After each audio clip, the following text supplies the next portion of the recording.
All right, so in England, they've already started the 100, or it's about to start. Olympics has just started, but 100 is changing the rules of cricket. But in Netherlands, surprisingly, FIFA is allegedly, because they're saying we're not doing it, but everybody's saying you're doing it, they're testing a bunch of radical rules in football, and boy, they are radical. Let's talk about the first four major rules that they're trying to change. The first one, which I kind of like, 30-minute halves with clock stopping when the ball goes out of play. Now, my understanding is this is not an original idea. A lot of sports already do this, particularly basketball. But what I like is AFL. If you're not aware of it, Australian Footy League, and which has four 20-minute quarters. But they stop the clock every time the ball is not in play. Even when they're kicking a goal, they just stop the damn thing. And most 20-minute quarters generally end up lasting between 27 to 35 minutes. Why take so much time in the particularly 35 minutes are the last quarters, in the last fourth quarter? Because that's the time a lot of people are bullshitting, trying to waste a lot of time, but the referee is not buying any shit. He's like, okay, I'm just going to stop the clock. So this removes the bullshit of time wasting, something that's been, for me, the curse of football since forever. Now, instead of 30, only suggestion is that I rather have a 35-minute half, because I think that would be more perfect. Because I've read certain statistics and they say we get around 63 to 73 minutes of playtime in the regulation 90 minutes that we have. By that statistical logic, I feel a 35-minute half will be ideal. As 30-minute half, we have 30-minute half. I think we'll end up getting less playtime than we're getting right now, which we don't want. We want consistent, but we don't want less time, right? So at present, what we get from 45 minutes, it's around 35 minutes, give or take. Okay, on average. So that's something I still want. So at 35-minute half is something I would go for. Lal, what do you think about the 35-minute half or 30-minute half or 33.33, whatever you're coming up with? Hello, people. Good to be back after the Euros. I think alleged FIFA rules is the right way to put it, because FIFA are distancing themselves that we did. They're like, wait, yeah. What is this? Like, I didn't come up with this. But yeah, I think it's fun to go through the rules anyways. I think the first one that you mentioned about the 30-minute halves, I kind of tend to disagree. I think you hit the nail on the head, right? AFL has 20-minute half, but the half goes on to like 35 minutes or whatever, 35 minutes. So yes, essentially for the viewer, the time is there. Like, the point of reducing game time is to make sure that the game is compact, packaged in a shorter format, but have the same amount of play time, and you're done with. Because with now new way of consuming sports is like on your phone, on the go, new audiences probably don't have the patience to sit through like for 2 hours of a game. So I think one of the reasons why people are debating rules is because the consumption of football is changing, right? So I think 30 minutes, I kind of disagree. I will come on to the other rules, but I think we had pretty successful Euros, right? Highest viewership in so long. Let's see how the World Cup goes. So I don't know if you want to change the rules completely and make it 30 minutes, because it's a radical change that people are proposing, right? I'm sure if FIFA do decide to implement some of these, has to trial in smaller tournaments, in youth tournaments, and then we'll see. But fundamentally, I think if you have to reduce, I think 40 minutes again, it's subjective, right? It's debatable. I know research says average game 70 73 minutes, but I would still think go with 45. If you have to reduce, go to 40 minutes. But once you do change the time of the halves, it has to be supplemented with other rules like stopping the clock and so on and so forth. So I think we will come on to the other rules, but that's my take on this. Yeah, I mean, I'll just say this thing. They're not actually reducing the time. It's just a lot of time wasting happens. What happens if somebody scores very early, a poor team, like poor isn't like a not a great team against a great team, then they start blocking. It just becomes very stop, start, stop, start. Just the way we see in South America, right? So what happens? They're saying that sometimes when the teams are too defensive and they're just like trying to push people and trying to stop the game is goes as low as 61, 62 minutes. But if the game is flowing, both teams are playing, it goes to 71, 72, 74 minutes. So when they have a clock stopping system, everything will be consistent and a team is not controlling, which is a defensive team, which is just does not want to play the game. So in that way, it's not reducing, it's just controlling it in a way. Whatever the median is, whatever is median is 35, 37. Yeah, I like the idea of stopping the clock. I think that's fine. And I think the other thing is look at the existing rules. There are existing rules where the referee can issue yellow cards, for time wasting. Now, either you enforce it seriously and more players, or more teams suffer because of that. Because right now it's just, there is a rule. No teams like really care about it. Like on around the 85th minute, players are willing to take yellow cards, for time wasting. So there, I think maybe you need harsher punishment or something like that. The second thing is I agree with the concept of stopping the clock. That removes the time wasting element to a certain extent, and then kind of do trial and error, whether stopping the clock and then reducing the half to 40 minutes. Do you still get enough game time and yet you don't lose the essence of the game for the purists who've been following the game for decades and generations, and then see where it goes. Like if once you but I think 45 to 30 is too radical, because you have to understand, while you want to bring in new audience to the game, you also don't want the existing fan base or purists of the game to be peeved by it and go away. Yeah, this will be like a T20 at one stage. In India, I think only 20 minute will work because that's only the stamina Indians have. All right, moving on to the next one, endless substitutions. Now, I personally feel this is fucking bonkers because 5 sub nonsense was already too many, but I understood why it was there in the COVID times. But once you do unlimited substitution, you might as well give the fucking trophies to all the rich clubs owned by the Saudis for the next 3 gazillion years already. Because, right, only thing I would say is that please have the concussion, bleeding sub, and whatever the hell you want. Like somebody has an injury, please add that sub for this person. If somebody has gone down, cannot get up. Seriously, like apart from Neymar, even if Neymar is like literally believes that he's dead, we'll still not believe him, or Sterling. Apart from those 2 people, we should believe them. It's going down. So what do you think about I think we should rename that part as the Christian Eriksen sub. Yeah, I mean, jokes apart. Maybe too early to joke on Eriksen. Too early. Too early. I hope I see him back on the field for Inter very soon. Anyway, I don't know if you've heard of it, but they're not taking him back because he has defibrillator, whatever, I can't pronounce these things, defibrillator or something, and they're saying you need to remove it, then we'll take you. But they're like, we're not supposed to remove it. That's why it's there. So they're saying no. It's like some insurance thing or something. I don't know what it is. Yeah. Let's see. Common sense prevails, and what is best for the player and the team. Something works out. Anyways, coming back to this, I agree with you. I don't like the idea of unlimited substitutions. It doesn't make sense at all. 3+1 is a good rule.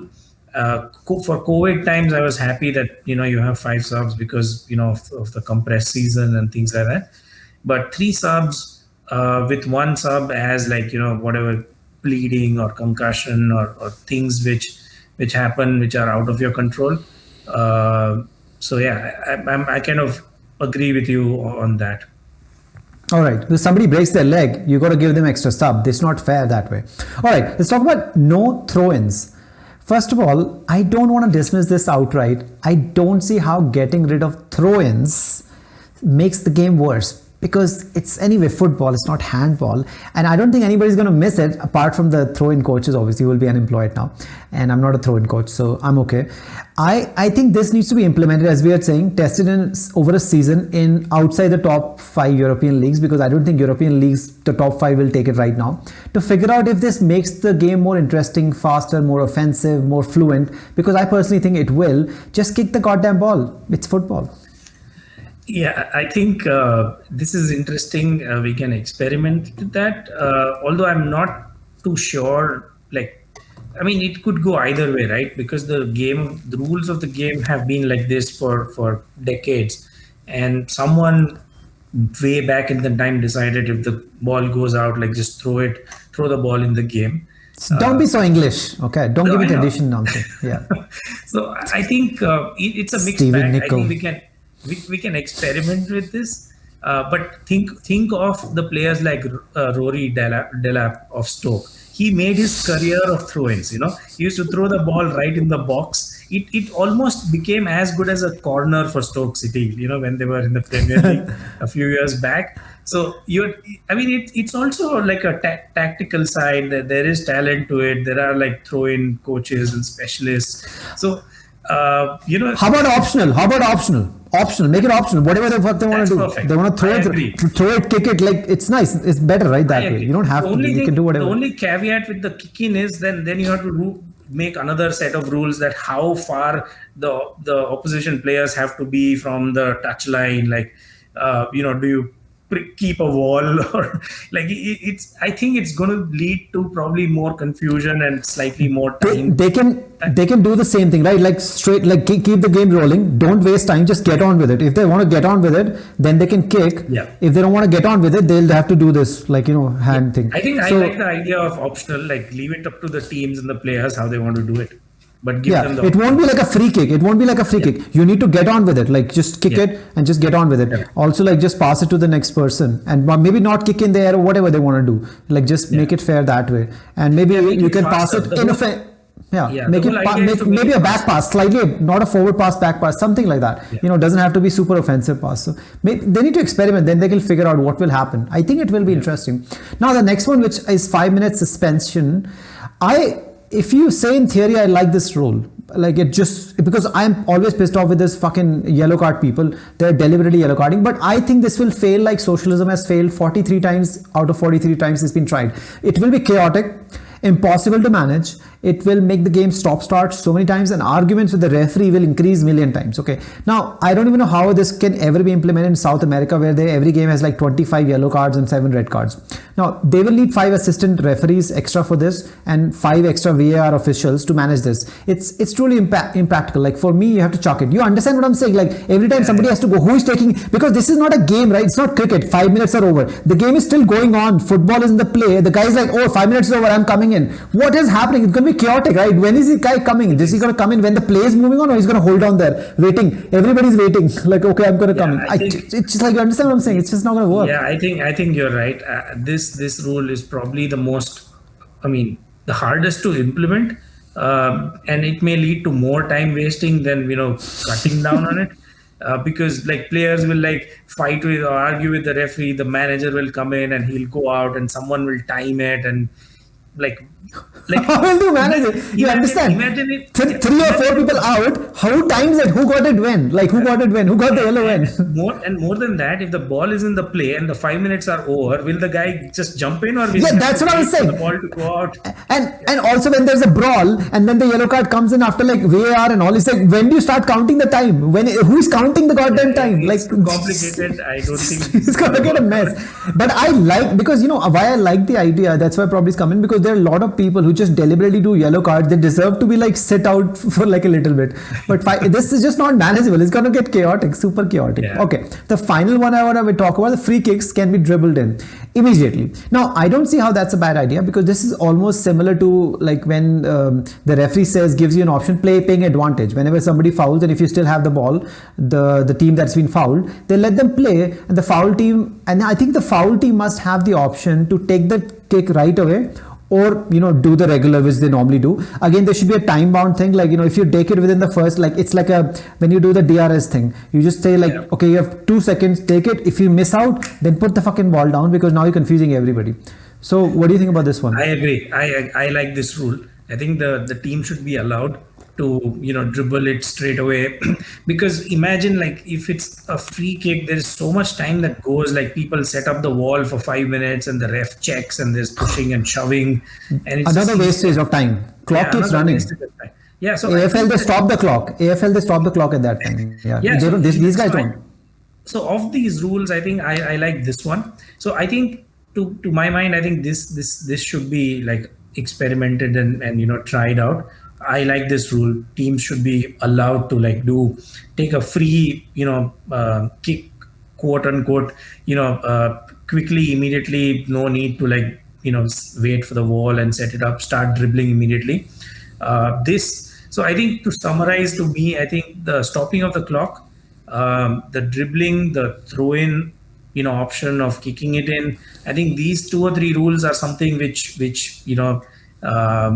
have to be experimented and tried in the game, and probably maybe it may improve the game, make it faster, bring in some new audiences.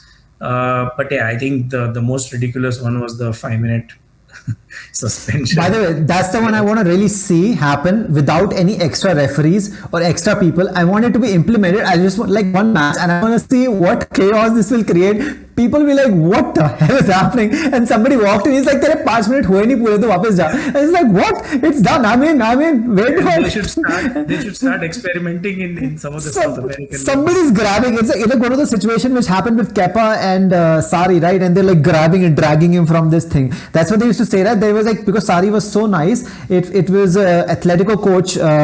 What's that guy's name? Atletico coach. And if he was like saying, if Atletico coach Simeone is there, he was like gone inside with a couple of his lackeys and grabbed him out from there. It's like, you bloody person, what I'm going to do to you. Okay, now I have few rules that I want to be changed or modified a little bit. Now, one thing that pisses me off all the time is like once a person has been substituted, they don't let them back in. Now, two reasons I don't want this. First of all, this rule is only in this football. AFL doesn't do it, and as you know, basketball, it's like open door. Yeah, you keep can coming in, come right. Why? There's no reason. I don't know why someone can't be substituted back in. Now, one of the main reason I think it is that sometimes somebody gets a knock, right, and they get a concussion, they get a bruise, or they get a bleeding, and then because they can't, like, nobody wants to play with 10 players, and sometimes the player is very important and he wants to play, so they want to like bandaging up and throw him back in. Sometimes they come in way too quickly. Okay, they don't need to come so quickly, and that's time when people come in, they're like, okay, I'm not ready, and then they go back.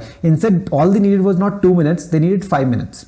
And if they could have sat outside 5 minutes, somebody could have substituted in for them, or whatever the hell they want, and then these guys can come back in once they feel much better, because that happens a lot of times, and I don't know why this option is not there at all. Because, like, I've noticed so many players coming in and they're not ready because they need to be pushed back in.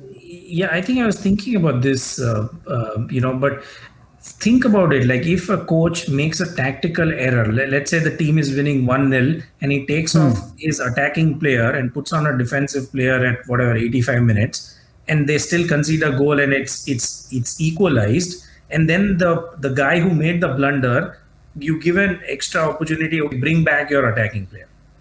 So it might work the other way, that you are enabling the coaches to become more defensive when the game is going their way, and so because they can rectify, they can bring back the striker again if things go wrong, right? Not if the rich people's unlimited substitute rule comes into play, because they still have limited substitutions, right?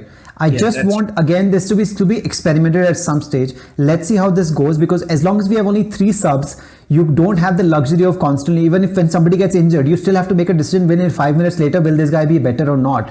But you can just put somebody else back in, at least have an option ready, that in case he wants to come in, what if it's Harry Kane has just got a knock and somebody hit him in the balls, and now he just wants to sit down in an ice pack for next 20 minutes, and in between there's a half break anyway, so they can come back. Sometimes you get injured around 43rd minute and you're not able to come back. I just want somebody to have an option. Sometimes a very good player, he's like, okay, I just can't move in right now, but then it'll be like cricket, it'll be like cricket. Oh, I'm too tired, it's too hot, let me go in the dressing room and but they will, but Lalal, they'll waste a sub, right? They will waste a sub. Nobody would, when they have 3 subs, 5 is too many, but when they have 3 subs, this will only work when everything is like, it's tactical still there, no luxuries there. This is just one-off situation where they can still have an option that if they still have a sub, they can put it back in. So again, I want Netherlands to try this one. Netherlands, please try this one. Now, the red card simulation, which just pissed me off, and I think they should be renamed to Sterling, not simulation.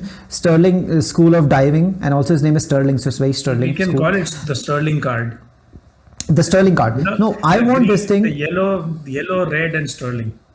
Yellow red and Sterling, like that's the highest level, because I feel we are too soft. People say you get yellow cards, but most times you don't even get yellow card. Now I don't understand why Steven Smith for like should have been banned for one match, and he didn't even ball temper. He just didn't tell other people not to ball temper. He was the captain. He gets banned for a year, gets ashamed, like people just talk shit about him. Now you're diving. That's cheating, Mike. That's cheating. And you know what? Denmark could have actually been European champions because England didn't even fucking win after that diving, right? They could have been European champions for fuck's sake, and this would have become the bigger story than even Leicester, for all you know. And had Sterling not dived for that with that Oscar-winning actor performance that he did, and I just want this needs to be treated better, because eventually we need, because what is happening, Lal, right now, unlike before, unlike even 10 years ago, even the slightest touch, referee gives it, and the VAR right now stands in a way that they feel like we don't know what is a good touch, bad touch, what is it? Yeah, so I think that's where the VAR rules have to come in, right? The VAR is still evolving. The first year, like, it was not the greatest, it was 50-50, but I think hopefully VAR has now learned, both from domestic tournaments and in the Euros. I think rather than one way is to penalize the players doing it, of course. The other thing is the VAR has to stamp these things out of the game. But red card has to be there, right? Why do you not give a red card who's deliberately doing it? This is going to change the complexion of the game. Because if you stop somebody attacking player and you even touch him, if he's about to score, they get a penalty and you get red card. Okay. Now this guy is diving deliberately. It will stop this menace at some level, right? And Neymar will be like, I have to change my game. Because you can't. The worst is a yellow card. Busquets will retire that day. Busquets like, I'm so frail. What can I do? I'm done with the game. Okay, the next one I have, which has already been placed, so I'm not going to even talk about it, is a thick offside line, and I think they're going to bring it next season, but I think everybody already has it now. English Premier League will take it. That means, because we want to see goals, okay, we don't want to say like, because look at this bastard's hair is longer than yours, so he's there. I remember that I think it was Patrick Bamford, right? He's saying like, I pass me there, and then he scores, and he's like, he's not taking, that's no advantage. He's like, pass me there, and they say his hand was there. And then if somebody's toenail was longer, somebody's nails are longer, what is this nonsense? Because at the end, people want to see goals, and a lot of really good goals get chalked off. It's not like we're giving advantage. It's not like cricket, right? Placid pitches. These guys score really good goals, and you just remove it because of some nonsense. That just doesn't make sense. The line should belong to the attacking team. Even if there is like the hairline thing, it should be given the benefit of doubt. Like the cricket. Cricket, right? Like cricket. So it's a batsman, the line belongs to you. Yeah. And the final one, I believe you already understood it. So what this has been, I don't know if you ever thought about it, or if anybody in England has thought about it. The deal is that if you're on a yellow card, Lal, and then you get a second yellow, and it's contentious, VAR will come into play, right? And they will like, you shouldn't be sent off. But what if your first yellow card was not supposed to be given in the first place? Why are you getting sent off in that way? That's why the VAR is there, right? In retrospect, they should say like, okay, we had noticed earlier that the first yellow card that you gave him should not have been given. Just because it hasn't happened right now does not mean it doesn't count. It still counts. What if the first yellow card was a very soft yellow card and was a mistake by the referee? I don't want them to intervene then, let it be. But when somebody's getting sent off, they need to say like, okay, that yellow card shouldn't have happened in the first place. Yeah, I somehow think that this will be too controversial, and because it's going to be really subjective, like my opinion versus someone else's opinion. No, referee, send the referee to the monitor. The point is, the VAR currently in its present avatar, it's not getting right the existing decisions. Even like, imagine you put one more thing for them to like decide subjectively. Oh, was it? See, soft, quote unquote, soft yellow or like hard yellow is by the term itself is subjective, right? Like for me, it's a soft one, but for the other guy, if you read the rules, okay, like as per the book, it's fine, but technically it's soft. So I think it'll create more confusion. But you are right. I don't agree with being it reviewed retrospectively. Review it right there and then. But then you have to change the rules for that. Okay, Lal, what I'm not saying is a different thing. I'm saying it's for the same yellow. If it was second, you would have sent the referee to the monitor, but you're not doing it for the first, which is for the same reason that you would send it to them just because it's first. That's what I'm questioning. Why for the second thing, if it was a second yellow and you say it was incorrect, somebody just dived or somebody did not even touch it, this guy got the ball, you're sending it to the referee. But what if that same thing happens with the first yellow card? Then you're not sending it because it's the first yellow card. So how is that fair at all? And it's not subjectivity of the factor. And otherwise, what you're saying earlier, I think I totally agree with this, that they shouldn't even wait for it. But the fact is, for that, VAR will have to change the entire rules, because right now they're not actually checking the first yellow cards. And that's why I'm saying, if they do that, fine, if they change it. But without changing the rule, they should keep it in their book that something did not go right. Maybe it was simulation from the guy. This, for the same reason they would do as for the second one, but they're not doing for the first one just because it happens to be a first one, because it's just the chronology doesn't match. Because that's something I don't agree, because what if somebody did not deserve the first card at all? Why are they going out? It's not fair, right? Yeah, I mean, I get where you're coming from. For me, the only thing is, I don't even like when, the goal is scored and 3 actions before that there was some foul, and the whole motion or whole play is disallowed. Somehow I'm not very comfortable. Like, how far do you go? Like if you go 2 plays back, or why not go like 2 minutes back? So this retrospective thing, personally, I'm not comfortable. I get where you're coming from. It's a red card situation. It's a red. Somebody's going to get out, and for when he doesn't deserve 2 yellow cards. That's my point. Yeah. So I would say change the rules for VAR and review every yellow card, like there and then, rather than do, because imagine like you got your first yellow. Fine, I'm better with that, because I understand my thing might work, but for that they'll have to change the rules. I don't think nobody's really thinking about what I'm thinking. And I agree with the retrospect, but if it's a real foul in the goal, like genuine foul, you can't give the goal anyway. No, I agree. But I think sometimes it's a bit softer. It's like iske pair pe lag gaya, he just put his hand down. He's not taking advantage. Come on, man, like give it a break. If it was a genuine, somebody shoved somebody, I can understand. Then I think even if it started like that, that's not right, because that's your defender. You just shoved the defender. Because it's fair, right? Even if it's four sequence of playback, it was like you can't just push somebody that's supposed to be yellow card and the referee didn't see because you had hair like me, or it was one of those genius English referees for that matter. So that is from me. You have a few rules that you wanted to like talk briefly about? I think for me, I think like, rather than talk about new rules, I think my point is that there are existing systems or existing laws in the game that we can make better. I think the first thing is implementation of VAR. Where does it come in? And another episode we need for VAR, but I'll let you talk, because we're going to do another episode for VAR, because that's a huge VAR.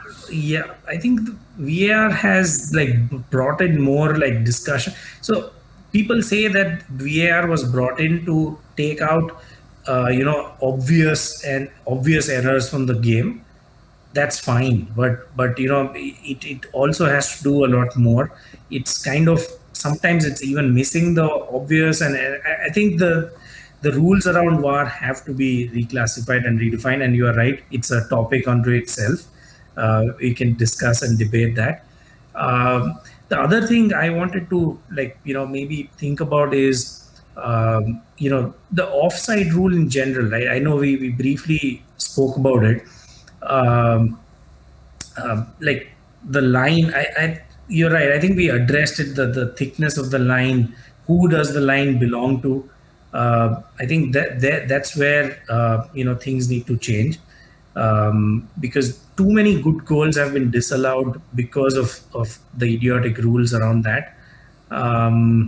But yeah, I think and I would like to see 4 subs. I know we spoke of 3+1, but I would like to see like 4 subs. I know it may go in the favor of bigger teams, but sometimes it works in the other way as well. Because I think 3 subs, people have now, it's become mechanical. Okay, 60 minutes I have to like put in 1 sub. 70 minutes, if I'm winning, then I put on this. It's become like a formula. It's become robotic. Maybe we need to change the rules that maybe you can make so many subs in the first half and so many subs in the second half. I've not very clear. 1-3. How about 1-3? Like 1-3, right? Because you still get your 3, but you need to, that will make people, also it will make people less feel shit who gets like, Yeah. like Substituted shifted. in the first. Also, that, would you think that should be also fine if you substitute somebody at the end of the half? I mean, people can like always Yeah, substitute yeah. somebody at the very end. So, I mean, that'll work, right? I would mean like at the interval, No, It's I fine. mean, as long as it's in the play, it's counted in the first half. If it's like done after the referee has blown the final whistle and the change is done at the half, then it goes in the second half change. Got it. But I would personally think, I would say like just to increase even, I would still accept even the halftime one, because I think that will make people feel like, okay, I have this option. It Yeah. will make them think, and let's get somebody out. Yeah. And instead of waiting the 60, it's always a 66, 72 minutes. Yeah, it's you said become a formula. robotic, right? I mean, like, why are you waiting so long? Just remove, get somebody So, else in. yeah, so something around like the timing of the change or number of change, like or per half or per set of 20 minutes, something has to change, because I'm tired. Like, okay, for if your team is winning, time wasting, we make a sub or 2 subs, however many subs you have left, you make it like after 85 minutes. And so yeah, I think something around that I would like to see it change. All right, is that it? Yep. All right, And- fair and- enough. Yeah, that's about it. And I think most of these changes we spoke about, I think some of the rules that quote unquote FIFA recommended rules or experimental rules, I'm kind of on board to seeing it. Let's not test it out. I want to test the 5-minute the suspension rule. That's the most amazing. It'll be like the weirdest game in the history. I'm definitely on for it. So I think next, just to tell whoever is watching that we're gonna do one on VAR, definitely a short one, and then I want to do why Manchester United will not win the Premier League this time, and then we're going to discuss the top 5 teams and who can actually win. So that could be another podcast. So that's something which we're looking forward to, because it's August is coming soon. I know 100's coming, August. but yeah, I know 13 August is 13th, 14th, 13th. 13th, yeah. 13th. is- All right, looking forward to 13th. And if you can just, if you're watching this, you can keep watching the Olympics, because they still haven't been cancelled. Although ESPN kept saying they will get cancelled. Stop cancelling everything, for fuck's sake, right? It's gonna go through. It has started. All right. On that note, take care. Have a good weekend, and we'll see you next time with VAR and the war. All right, take care. And 100. Take care. Bye bye.